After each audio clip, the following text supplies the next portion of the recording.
जैसे कि last episode में हमने देखा कि जियान ब्लड सेक्ट का पीछा कर रहा था और ब्लड सेक्ट का सेनापति सर्पेंट सेक्ट से लड़ रहा था, लेकिन तभी ब्लड सेक्ट के बाकी लोग जियान को नोटिस कर लेते हैं और जियान को उनके सामने आना पड़ता है।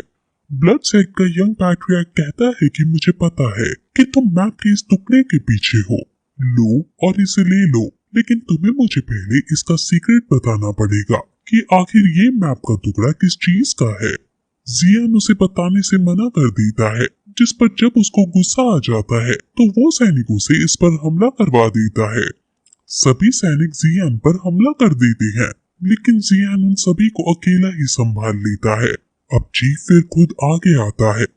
हालांकि एल्डर उसे रोकते हुए कहते हैं कि वो इससे लड़ सकता है, लेकिन चीफ जियान को खुद मारना चाहती है। चीफ उसे कह देता है कि अगर जियान डरकर भागने लगे तो तब तुम उसे पकड़ लेना, और फिर चीफ जियान पर हमला कर देता है और उनमें स्पॉट बैटल होने लगती है, जिसमें हम जियान को भारी पड़ता हुआ देख पाते हैं। दोनों बहुत आइकॉनिक लेवल की फाइट कर रहे होते हैं, जिसके बाद जब चीफ नहीं जीत रहा होता है तो वो अपनी स्पिरिचुअल पावर यूज करता है। वो अपनी तलवार दूर रखकर अपनी फ्लेम्स निकालता है। एल्डर्स भी ये देखकर हैरान हो जाती हैं और सोचने लगती हैं, यंग पैट्रियार्क के पास ये स्किल भी है, उसे नहीं पता था। पैट्रियार्क को यंग पैट्रियार्क से काफी उम्मीदें हैं और शायद ये सारी उम्मीदों पर खरे उतरेंगे। याओ लाओ जियान को समझाते हैं कि तुम्हें केयरफुल होना होगा, हमारा स्पिरिट माइटी के साथ कोई मुकाबला नहीं है, यानी अब उतने स्ट्रॉन्ग नहीं है। जियान भी फिर अपनी फ्लेम्स को निकालता है और वो दोनों अब एक दूसरे को अपनी फ्लेम से सरपास करने की कोशिश करते हैं, जिसमें पहले तो जियान कमजोर पड़ता है, लेकिन फिर तभी जियान की फ्लेम्स बढ़ने लगती हैं और यंग पैट्रियार्क को घेर लेती हैं। यंग पैट्रियार्क को दूर हटना पड़ता है। एल्डर आकर उसको संभालता है और सलाह देता है कि अभी हमारे लिए अच्छा यही है कि हम यहाँ से भाग जाए, वरना ये हम दोनों को मार डालेगा। लेकिन यंग पैट्रियार्क भागने से मना कर देता है और कहता है कि हमें बस इसे थोड़ा समय तक संभालना है, सेनापति आता ही होगा। अब फिर हम सेनापति को देखते हैं जो सर्पेंट सेक्ट के एल्डर को मार देता है और फिर वापस ब्लड सेक्ट के लोगों की तरफ आने लगता है। वहीं जियान भी अब उन दोनों को मारने के लिए आगे बढ़ता है। यंग पैट्रियार्क कहता है कि मेरे पापा फैन लाओ एक फाइटिंग किंग है, अगर तुमने हमें कुछ भी किया तो वो तुम्हें तुम्हारे परिवार सहित खत्म कर देंगे। जियान नहीं डरता और वो आगे बढ़ता ही जा रहा था। एल्डर उसको बचाने के लिए उसको पीछे करके खुद आगे जाते हैं और एल्डर और जियान की अब फाइट होने लगती है। जियान एल्डर के हर एक अटैक से आसानी से बच जाता है और उन पर काउंटर अटैक करके उन्हें घायल भी कर देता है। एल्डर अपनी अलग अलग एबिलिटीज का यूज करके जियान पर हमला करते हैं, लेकिन जियान अपनी फ्लेम से उनकी हर एक चाल को खत्म कर देता है और फिर अपनी फ्लेम से उन्हें भस्म कर डालता है। यंग पैट्रियार्क ये देखकर डर जाता है और वो वहां से भागने लगता है। याओ लाओ कहता है कि उसे जाने मत देना और तभी भागते हुए यंग पैट्रियार्क का पेट फाड़ते हुए कोई चीज उसे जान से मार डालती है। ये चीज असल में क्वीन मेडुसा की स्नेक फॉर्म है, जिसने उसे मार दिया है।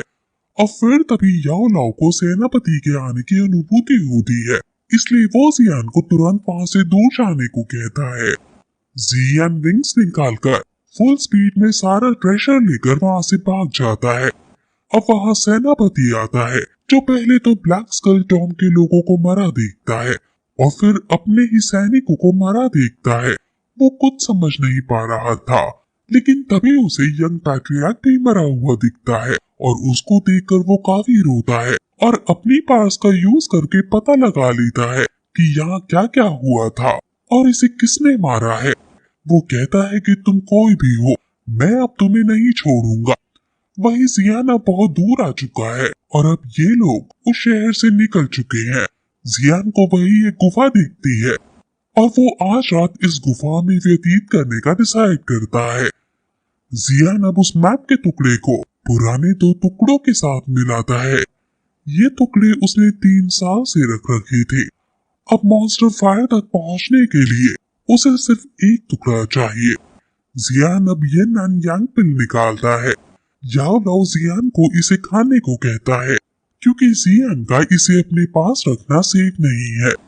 जियान ये सुनकर हैरान हो जाता है, लेकिन याओ लाओ उसे समझाता है कि तुम्हें ये नानयांग पिल को खाना है।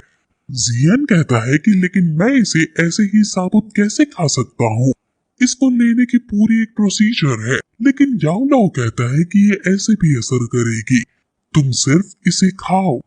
जियान फिर उनकी बात मानते हुए इसे खा जाता है और एक्सपेक्ट करता है कि कुछ होगा, लेकिन उसे कुछ महसूस नहीं होता। जिस पर जब वो अपने टीचर से पूछता है तो टीचर बताते हैं कि ये कोई नॉर्मल बाकी पिल्स की तरह नहीं है जो तुम्हें लेते ही अपना असर दिखा देगी। इस मेडिसिन का असर तब होगा जब ये एक्टिवेट होगी।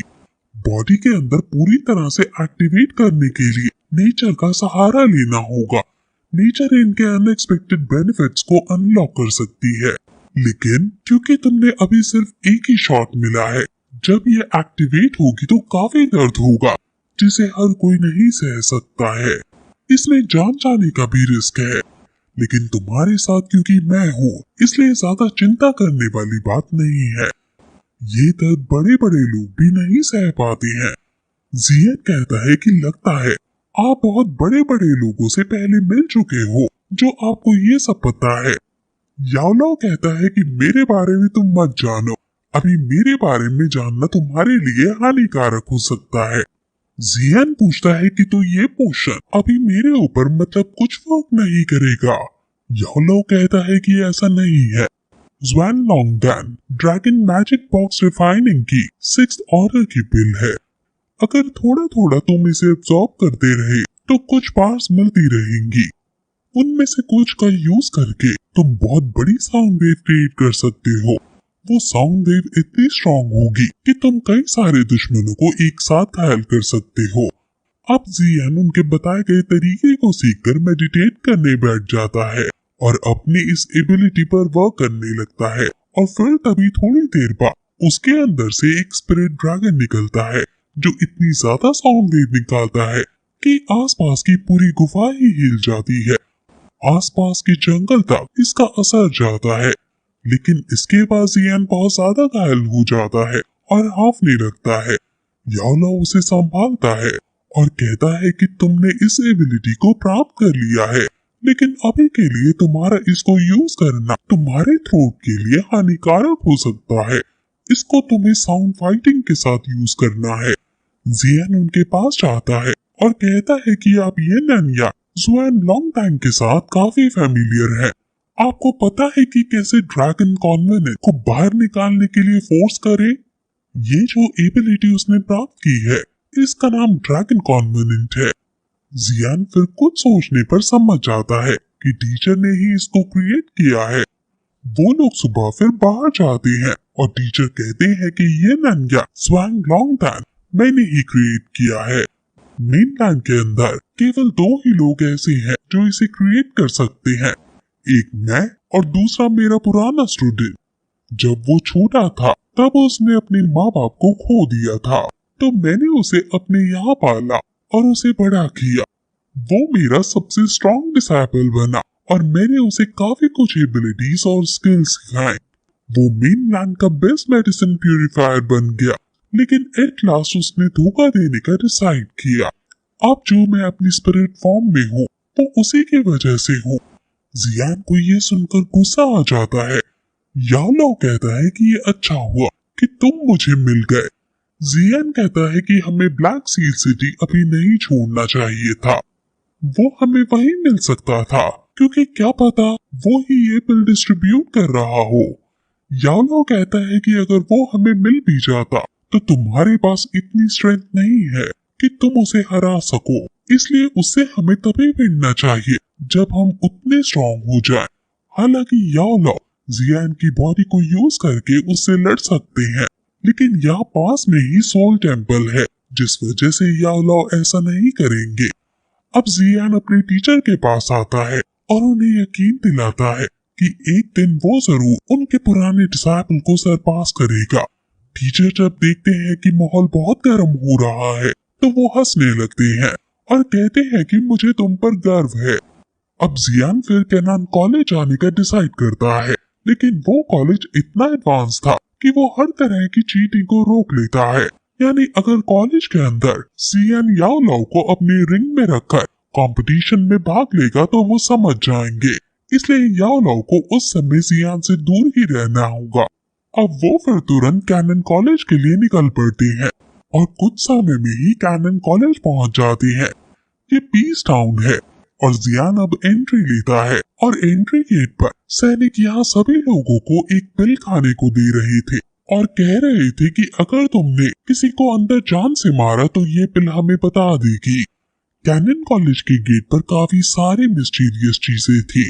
वो लोग जियान को भी मर्डरस सिंबल्स देने लगते हैं, तो जियान कहता है कि वो कैनन कॉलेज का स्टूडेंट है। वहाँ एक आदमी जियान से उसकी डिटेल पूछता है, जिसमें जियान जब अपना नाम और अपनी एज 18 बताता है तो वो समझ जाता है कि ये वो ही है जिसने पहले दिन ही 2 साल की हॉलीडेज मांग ली थी।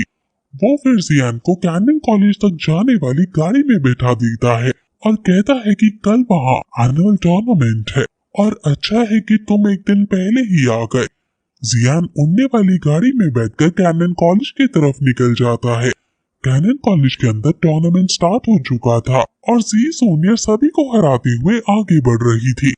सभी लोग जी जूनियर का नारा लगा रहे थे, लेकिन जी जूनियर खुश नहीं थी क्योंकि जियान अभी तक वापस नहीं आया है। अब फिर होस्ट अगले मैच की अनाउंसमेंट करता है जो जियो फैन और जियान के बीच होगा, लेकिन क्योंकि यहाँ जियान था ही नहीं इसलिए जी जूनियर और ज्यादा उदास हो जाती है। लेकिन तभी वहाँ जियान की एंट्री होती है और जी जूनियर उसको देखकर काफी खुश हो जाती है, जिसके बाद ये एपिसोड यहीं